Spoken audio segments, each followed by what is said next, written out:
I guess we'll get started while Habib finds us.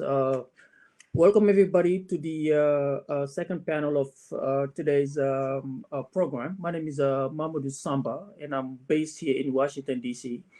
And for the past 2 years, have taken a great interest in the halal industry, halal research and data. And I'm finding this event to be very useful for somebody like me, given everything that's been shared already. And I'm honored to be moderating the second panel for today. I'll have Imam Mansour Omar join us. He's actually already here, and we'll also have Mr. Habib Ghanim Sr., who will be joining us for the second panel today. Before I do that, I would like to remind all of the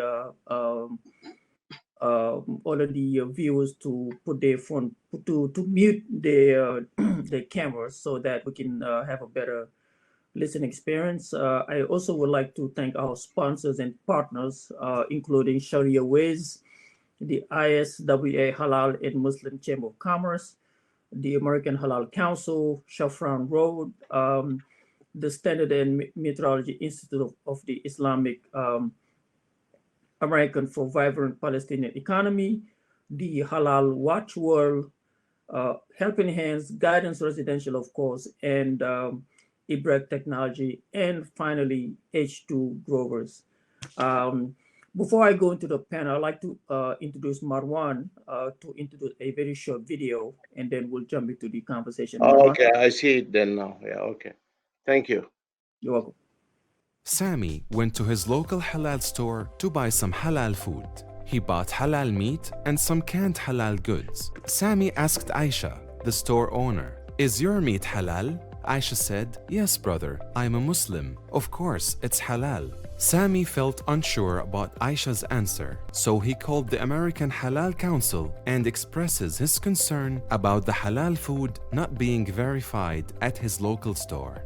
The American Halal Council contacted Aisha, the store owner, and asked her about the meat and other halal product sources. Aisha hesitated and replied, "No one asked me for this before." American Halal Council representative assured Aisha that he is trying to help and offered her to participate in halal verification process that will help her and her customers feel assured about their halal products. Aisha agreed and went through the audit and received a halal verification note to be displayed at her store. The next time Sami went shopping, he noticed the posted halal verification note in Aisha's store. Sami thanked Aisha for being transparent and open with her customers. Aisha felt good about her decision to become halal verified store by an independent organization to assure her customers of her halal product sources and proves her integrity.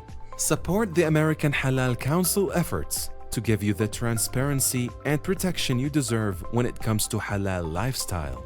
To learn more, visit americanhalalcouncil.org. Marwan, thank you so much for that video.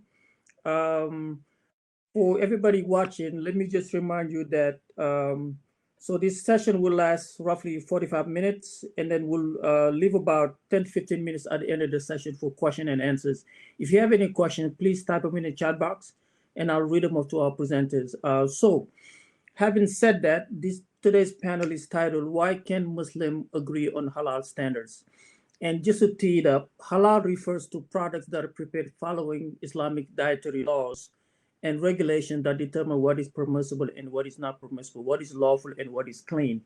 So halal essentially means permissible. Haram food are the opposite of haram, which are food that is forbidden. So it is important for Muslim consumers to know the standards of halal of certain food products and to ensure that the food that we eat do meet the dietary requirement. And so essentially, what are those standards? How can we agree? Why can we agree on those standards are the question that we would address. And for that, I have two wonderful speakers, which I will introduce both at the same time.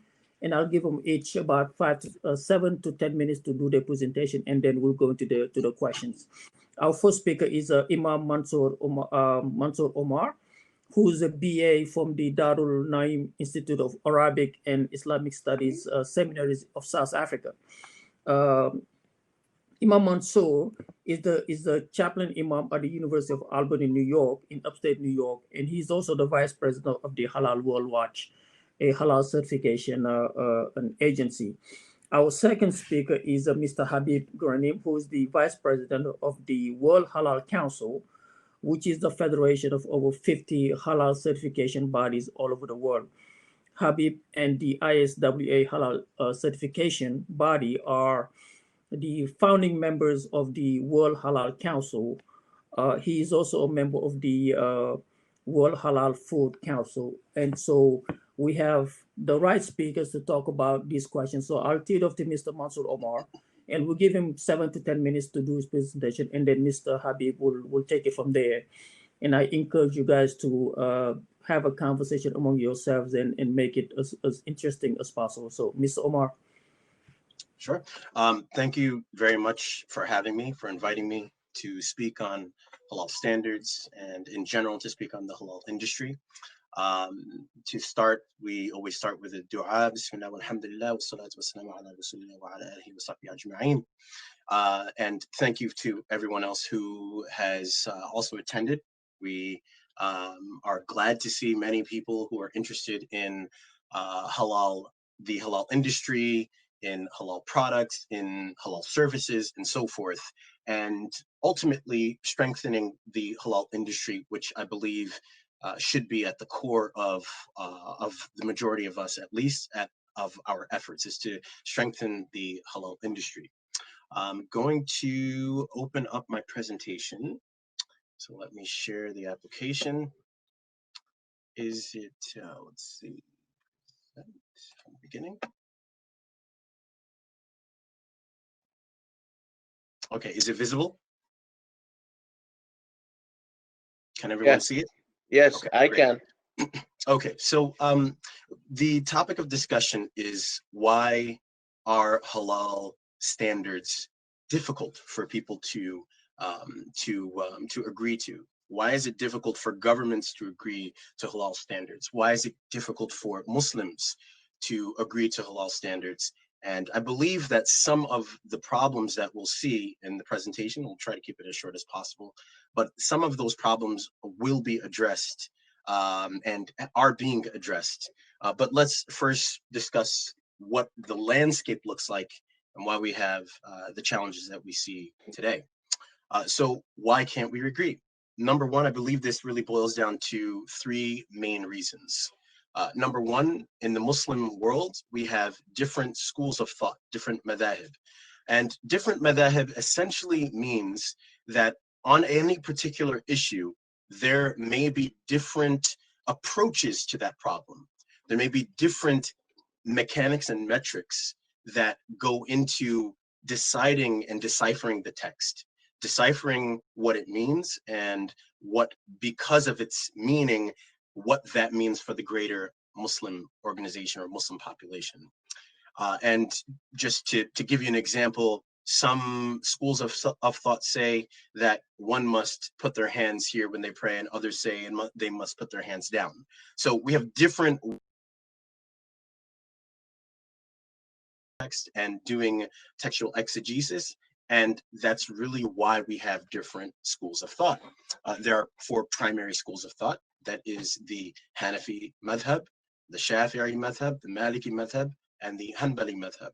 Those are the four primary schools of thought that essentially make up the majority and the corpus of the Sunni Muslims. There are also the Shafi'i Muslims, the Shi'i Muslims as well.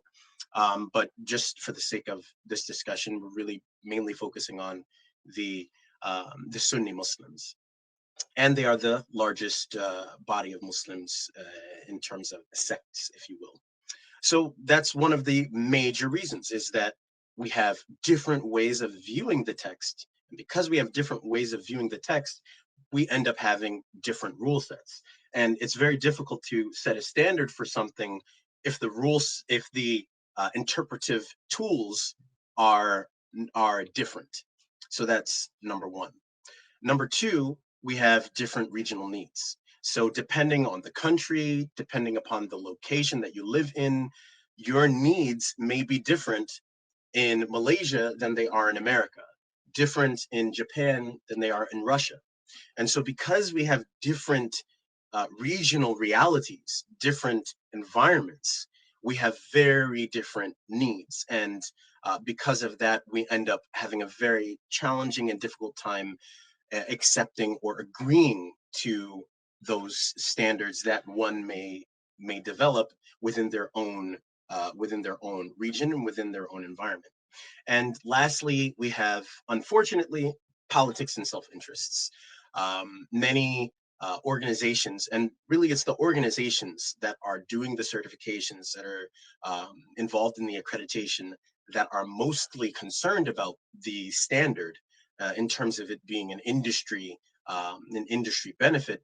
And unfortunately, many times we have a lot of political realities. So even if one agency wants to agree to a certain standard or likes or wants to adopt, well, there may be some politics or political realities that don't allow them or don't afford them the ability to step outside of their agreed upon arrangement with their political leaders, and even if that is in their own best interest. And that tends to be a problem, unfortunately. And then obviously, tied into that is self-interests. Many times agencies are not able to come together. They're not able to agree and accept based upon their own either fear of the loss of business or political power or their dominance in the industry, or they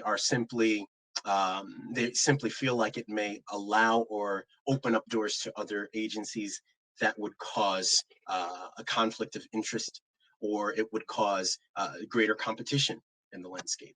And unfortunately, that is a reality, and that those are some of the problems that I believe that we face when it comes to halal standards. Now, just focusing on the United States, and the reason I want to really talk about the United States is, number one, I was born here. Number two, this is the country I live in currently. And number three, this is a country that does not have a halal standard that is really crosses a lot of boundaries and is adopted by every agency. There are different standards that different certification bodies and agencies have, adopt, and abide by, and even certify against. But what we don't have is a standard that really speaks to all of the consumers in our domain, in our environment, and within our country's borders. So just to start, there are approximately 3.5 million Muslims in the country. That amounts to about 1% of the population. It is expected to continue to grow. The Muslim population is expected to be the greatest religious minority by 2050, I believe. And so we have a very fast growing population, and we have also a very diverse population. There are an estimated 6 million halal conscious consumers, and essentially what that means is you're not a Muslim, but you care about halal products. And there are some estimates out there that say that the number of people that are really concerned about halal products and halal consumption are more than the Muslim population. And the speaker from the last session also touched upon that as well. Now, to develop a standard that covers all is very difficult. That covers all of the different dynamics, that covers all of the different regions. Because, look, we're in America, and we have people from Morocco, people from Saudi Arabia, African Americans, we have white Americans, we have Canadians, we have Mexicans, we have Latinos. We have people from all different regions all over the world coming with their own perspectives and their own norms in terms of halal, in terms of the industry, in terms of Islam in general.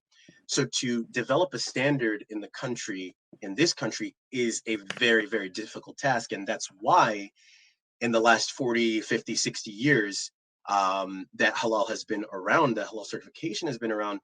It's been a very a task that few have really embarked upon. And because of that, it's something that people tend to try to shy away from, even in recent times, because of the challenge that they face, the fear that we may be upsetting this community, or we may be upsetting that state of Muslims who live there and have a certain way of doing things. And that, I believe, is another challenging dynamic, specifically in the U.S. Just to conclude this, I want to mention that we have, that I myself have been working on actually developing a standard that that is very dynamic. And the idea was to investigate the different realities, the different countries, the different standards that are already out there, depending on the region and depending on the country, to travel to different locations, to speak to the ulama, the scholars of those countries, and learn from them and study them. Really, over the last 6-7 years, I've been doing this. And from all of the information that I've gathered, it seems that there is a way to approach this. And the way to approach this, in my opinion, which seems to be the most reasonable way to manage this problem, is to, rather than start from a prescriptive approach, which is based on a set of rules, which is essentially, in this particular situation, do this. Here, you're not allowed to do that. And here, you're allowed to do this. Rather, we take a principled approach. So the principled approach is essentially of 4 main categories. That is covered under the Halal Integrity Protection Standards, which is STIC, the STIC principles. And those STIC principles are: S is for sanitation, T is for traceability, I is for integrity, and C is for composition. And those 4 principles really cover everything in halal. And that, by taking a principled approach, we find that it covers more of the baseline, and it provides a framework. And that framework is a very inclusive and responsible method of addressing this problem and approaching the industry obviously from a principled approach. If you're addressing it from a principled approach, you have at least that foundation that you can build upon. But it doesn't stop there. Once the principles are laid and set, and we find that it covers all of the different dynamics and aspects, then we look into the specific rules. And instead of giving specific rules, we give an elastic range.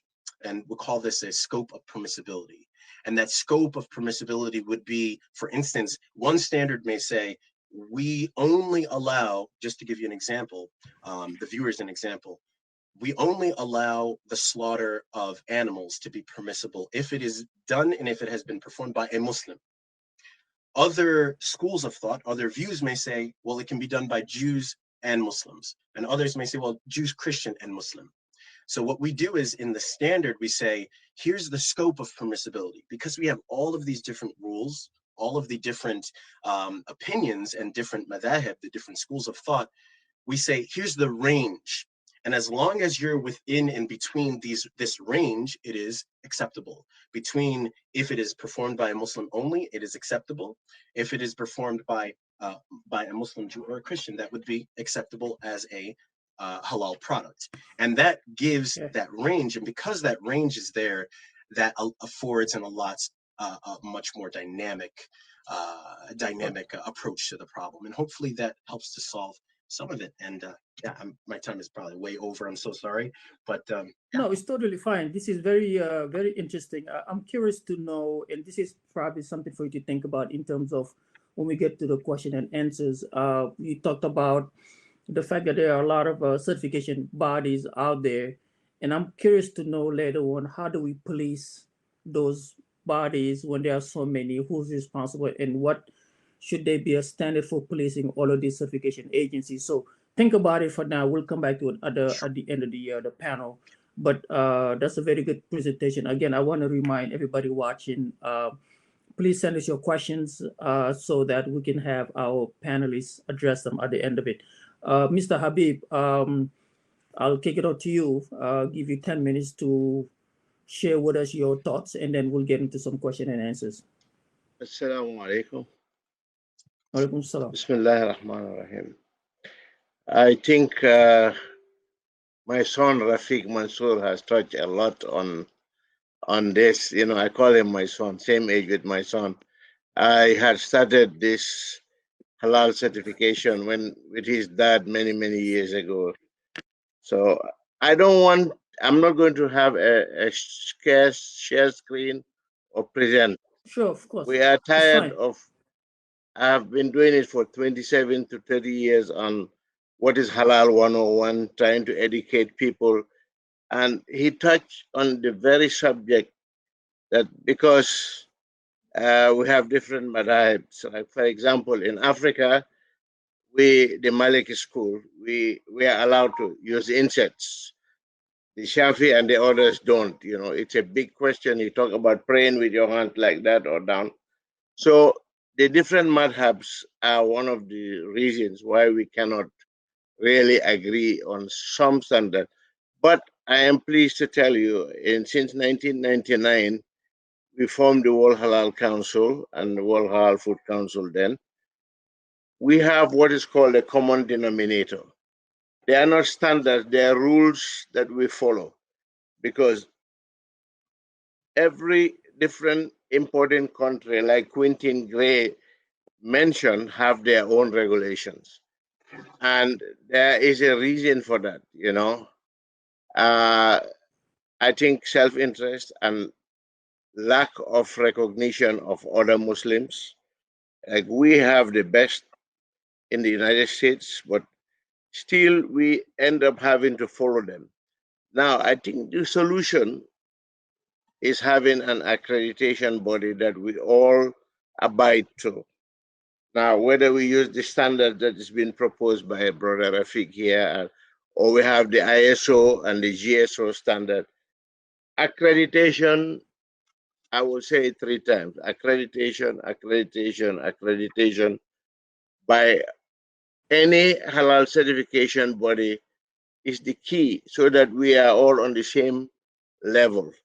I am pleased to announce today, after 40 years, today, this morning or yesterday, Malaysia, JAKIM, which is the official government body that does their halal certification, not accreditation. Many people are confused between accreditation and certification. Accreditation is the one that gives the certification body its authority and abide by their standards. But certification is the one that do the work on the ground. There are some people that just do. I'm a Muslim. My name is Ahmed. I have a big beard, so it's halal. You know, I don't want to get into that. There are many one-man shows.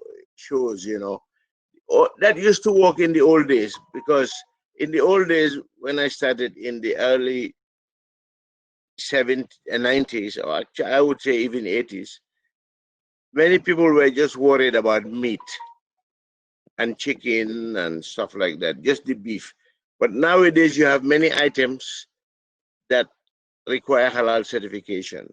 For example, even in sugar you have pig bones, so it requires halal certification. You have you can have the halal meat and make a sausage. The casing is pig intestine. There are many examples. Toothpaste too can have pig fat in it. There are so many things that are put in as byproducts and ingredients that will make a product non-halal or contaminated.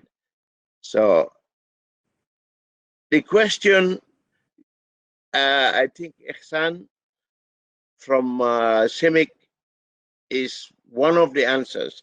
CIMIC, they actually do the standards for the Organization of Islamic States.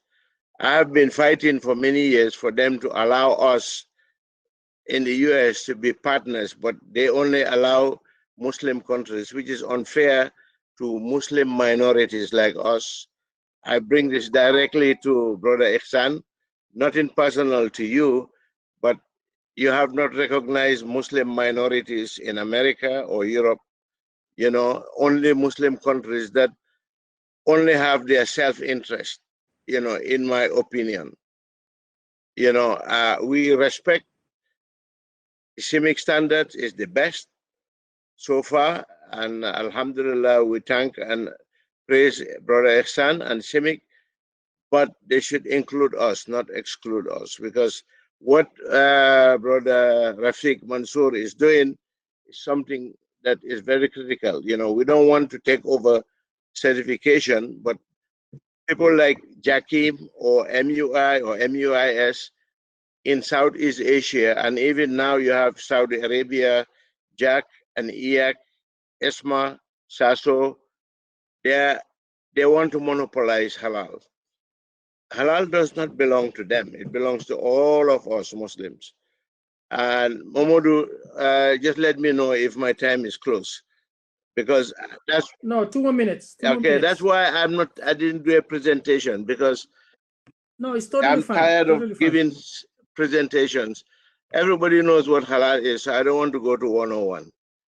I leave the extra time for questions and answers, but I want to say something, and I may offend some people, you know, that are from Malaysia and other places, even our Saudi brothers and UAE. They are making a big deal out of this because Malaysia, for example, their Jakim does certification for their own countries, but they only include people that work with them.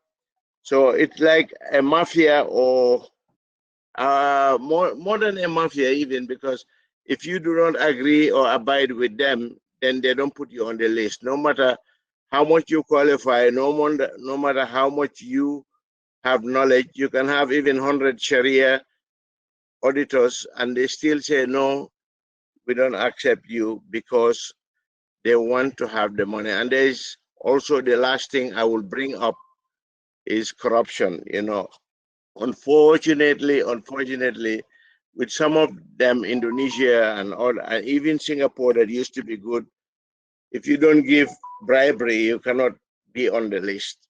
I am very direct, because I'm old and I'm not scared. I only fear Allah, and Alhamdulillah, yàlla nañ fekkee déwén.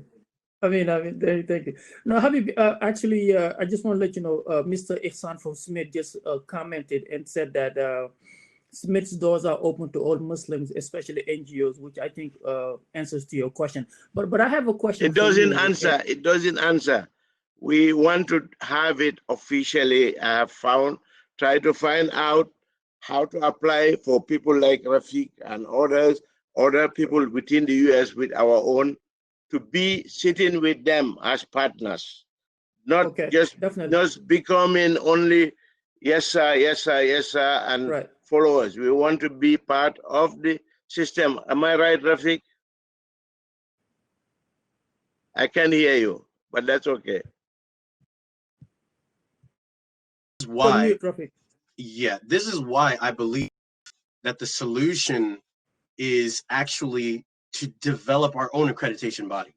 And that's the effort that I've been trying to make. I've sent out actually membership packages recently to bring the certification bodies together and say, look, it is in our best interest to be able to sit at the table. It means we have to come together. It means we have to agree.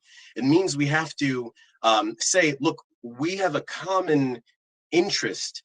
And if we don't agree to something, then we're just going to be eaten in the world, and we'll be beholden to everyone else's way and standard. And I believe that if we can come together and agree to an accreditation body, that we sit together on a panel, we develop in a very, very strong, methodical way, that we can not only improve our industry internally in the country, but we'll be able to sit at an international table and say, look, we are a force to be reckoned with. We have a large voice. I agree. I agree with you. Muslims. So what I'm saying is duplication.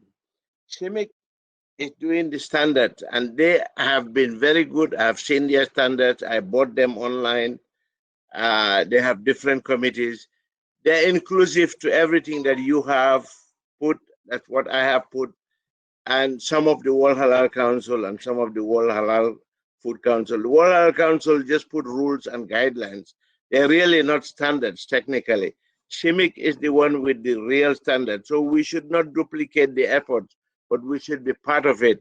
So having said that, I wish we could get some comments from Ehsan, because I'm putting him on the spot because he's the man there in Turkey.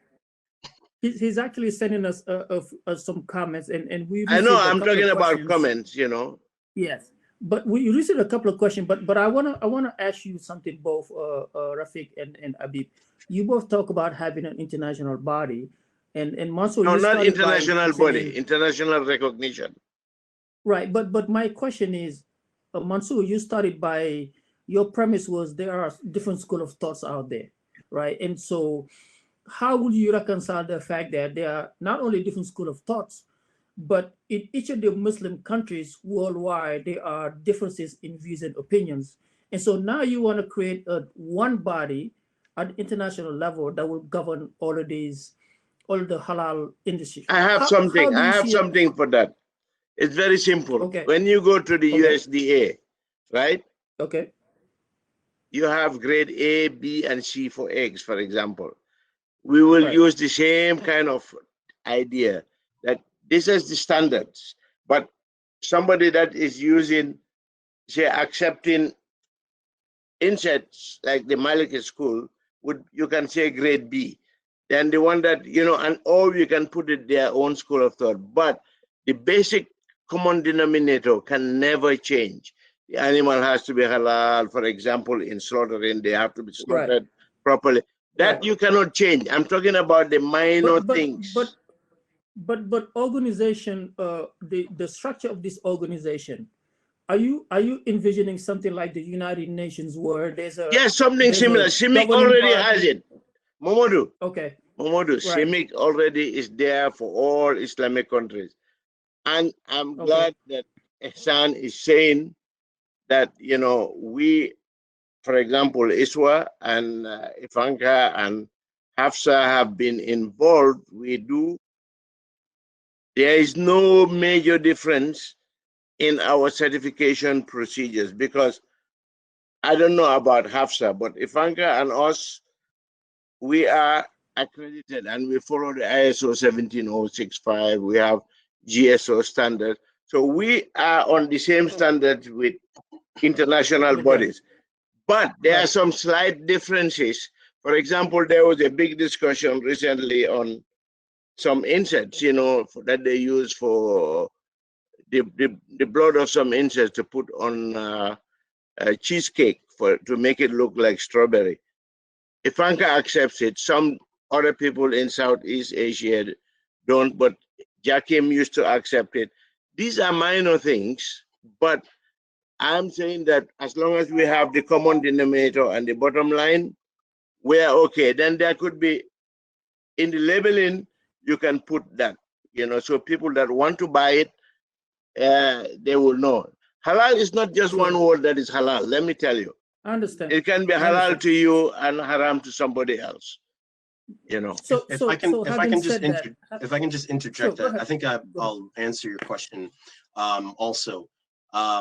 I think there is probably somewhat of a little bit of a difference of opinion in this, because my feeling is that the best approach to this problem is not to accept an international body or another country's body, not because it's not good or not because it's problematic, but that we develop our own internally. And my feeling is that if we do that internally, but CIMIC is for all Muslims. I would suggest you. No, hold on. I would suggest you get Ehsan on this. Yeah, let him finish his point. Let him finish his point. My feeling is that if we internally, meaning the certification bodies that are within the United States, if we come to an agreement, then there won't be the division. There won't be the divisive or the issues with international agencies represented by this country or that country. I don't feel like, and this is my own personal opinion, I feel like when we do that, we're always placating to their narrative, which is not in our best interest. And even their narrative may not represent our reality internally within the United States. And that's why I feel like we need to come together as certification bodies internally and say, let's agree to something. Let's come together and then let's develop an accreditation body together, because it's in the best interest of our country and for ourselves individually. That's my feeling. Not to have an overall. So Mansour, if so, another question to you. Somebody asked this question in the chat box. Should fatwa be mentioned as a standard in terms of having something that is uniform? No, I see the question. It's meant to me. No, fatwa cannot be, because I tell you, you can go online and get a fatwa from somebody in Hyderabad in Pakistan now, and they can anything. They can even make haram halal. It's amount of money you pay some of those muftis. Unfortunately, they are not like the original muftis that we have.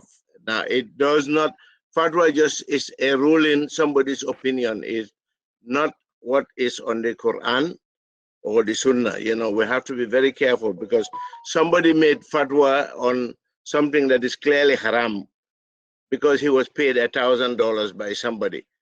I don't want to get into names, but I just want to tell you, no. The answer is no, not only fatwa. It has to be based on the Quran and the Sunnah. Sure. I have another question here from one of the speakers, which I think reflects why there are so many. We cannot agree on a standard. So the guy asked. No, the standards are there. It's just the what I'm saying is every country wants you to register with them, and it becomes a problem for all of the certification bodies, because you have one chicken that you are killing the correct way, but in order to send it to Malaysia, you have to be on their list. In order to send it to Indonesia, you have to be on their list. It becomes a problem for all the Muslims.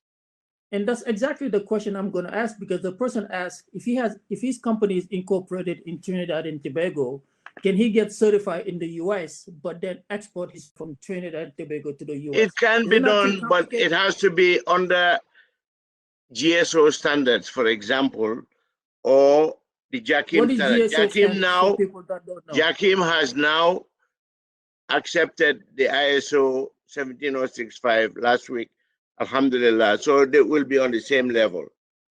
But I see Peter is talking about, he is one of the people who help. They have the ILAF and the IHAF, international accreditation bodies. They cannot even meet and agree on something. So this is the problem. We're getting there. It took the Jews over 100 years or 200 years. So we just started really about 25, 30 years ago. So we're doing well. We're getting there.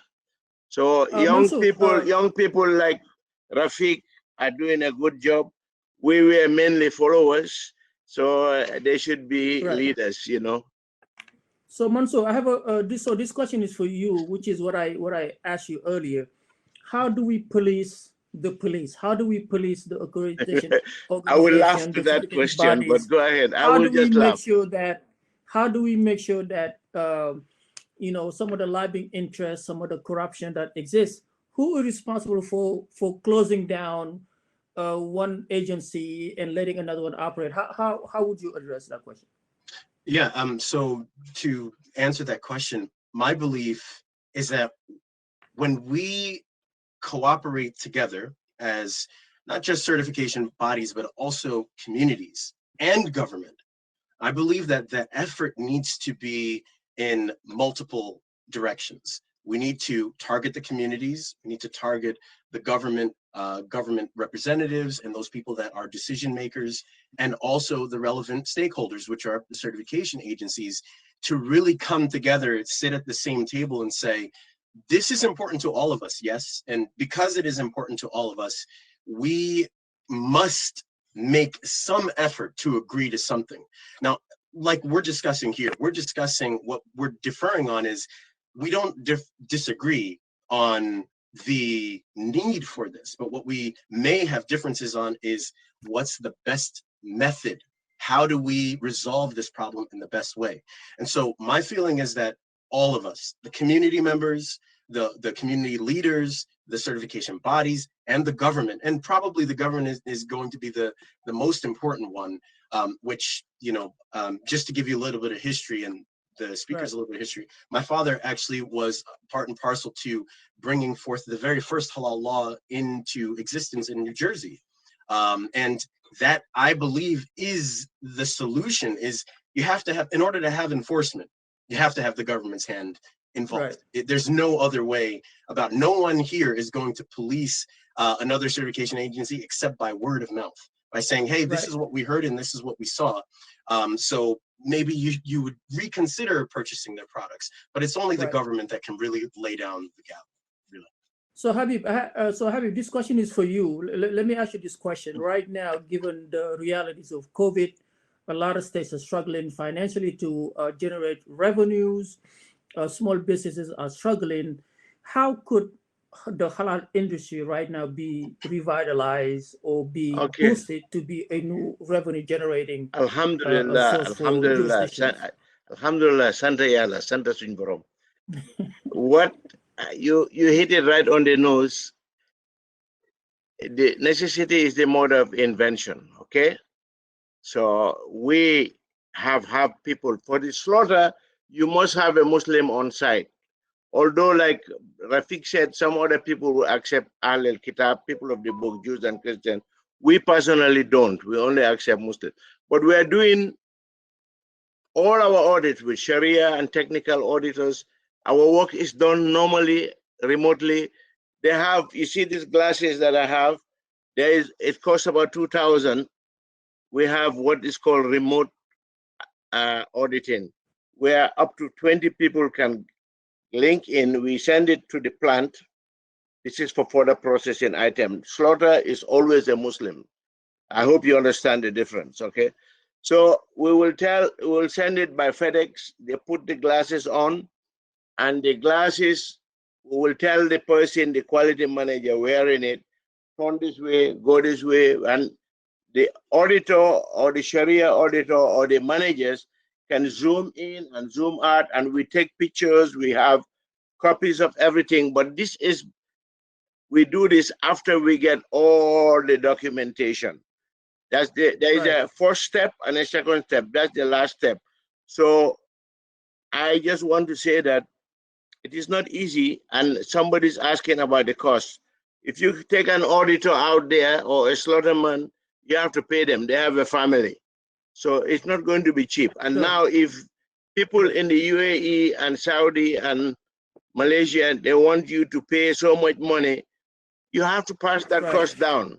So I answered your question. We're doing it remotely, except for slaughter. Slaughter, there is no compromise for us, but for some other people they do, but we do not. Issue halal certification only accept Muslims. Definitely. No. This is great. So we have about 2 minutes left in this conversation. Let me just remind everybody watching to at the end of the session, we really would like to encourage everybody to visit the vendors, talk to them, engage with them, see what they have to offer, support them as small businesses as well, and also take advantage of the networking areas. I mean, there's a lot of people here I personally would like to meet at the end of the session, and also we hope you will stick around to the end of the summit for the award ceremony. So one last question that I'm going to throw out there. One last question. Last one after you. Which is simply this, right? So where will we go? Where do we go from now? Where do we go from? This is exactly what I want to say. Something like what Rafiq is doing. I would encourage young people to do it, because we are getting old. We are the founders, like his father. We did the groundwork. Young people have more stamina and vitality. But again, like Ihsan and I talk all the time with the head of CIMIC for OIC. We do not need many more accreditation bodies. We should have regional situations, like Rafiq said. US has to have their own because they have their own, but we should have a platform where we all participate and have mutual recognition. For example, I will tell you one. I'm not going to put names. 10 more seconds. Yeah, okay. One person in Chicago no matter what. He doesn't accept Africans to do for him work. He doesn't want it. The other one don't accept Shia, they don't accept Shafi. So even though you slaughtered it correctly, he will say, no, I don't want you. I want only my Pakistani people or somebody like that, Sure. which is wrong. So we Mansoor? must have mutual recognition and get accredited. So thank you very much, Modu. Mansoor, last word. Yes. Yeah. Mansoor? The solution, it really is to play off of what Uncle Habib has mentioned as well. Look, we need inclusion. We need inclusion. Thank we need you. everyone to come to the table. That's the solution. If we don't have that, no matter who from the outside is saying this standard, that accreditation, no, it won't matter. If we internally in the US cannot come together within the next year or two, I promise everyone that it's going to happen by somebody. It will happen by Definitely. someone, Definitely. but we just won't be at the table if we are not the ones agreeing to it. Thank That's you. really the truth. Definitely. Yeah. Definitely. No, this is wonderful. Hey, listen, guys, this Tell is Ihsan that. exactly Ihsan, what we. remember us Yes. from Turkey. This is exactly what we wanted to talk about today, and I want to thank you both for taking the time to come and share with us some very interesting insight. And let me also thank Marwan for really putting together a wonderful event. Elizabeth Myers for helping coordinate the summit. So thank you very much. This is it's exactly 12:50, which is exactly the time we had for this conversation. I look forward to seeing you guys throughout the next session. Assalamu Thank